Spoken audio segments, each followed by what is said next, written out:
Stop by First United Methodist in Pahokee and you hear a united voice to the beat of 24-year-old Christopher Dawson.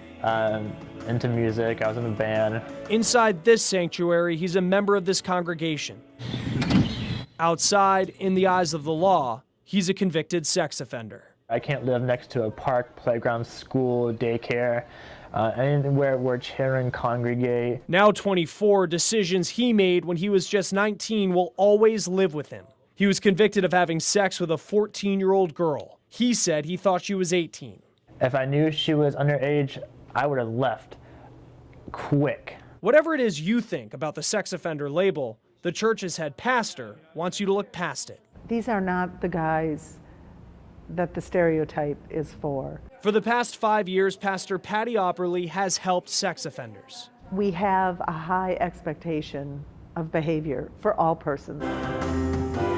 In this church, the band, ushers, several of the people in the pews are all registered sex offenders. Opperly helps them find work in and outside of the church walls. They committed a crime. No one's trying to whitewash that away. When she first started welcoming sex offenders here in 2011, was kind of the stance and the look on the face. Not everyone in the congregation was happy about it. What the hell are you doing? Linda Moss has played organ here for 50 years. She was angry at first, but over time, through music, prayer, and conversation, many, including Linda, came around. These guys are like family to me, and I love them all. Like in any church service, you will see families here with children. Some people here have had inappropriate relationships with minors, others have downloaded child pornography. Whether they can have legal contact with children is defined by their probation. Those that have legal requirements because of their probation to not speak to people under the age of 18, that is honored. Patty says the church is very open about who worships here. She says those who bring their children are very aware about the past of some of the people in the congregation. First United Methodist Church of Pahokee. And Patty might be the last person you'd expect to help those guilty of sex crimes. She's a victim herself. It was a family friend of my parents who they trusted that molested me. We need to be diligent everywhere we go. Many sex offenders have found their way to this church because Pahokee is all they have. More than 100 live in this village on the outskirts of town. It's run by a Christian ministry called Matthew 25.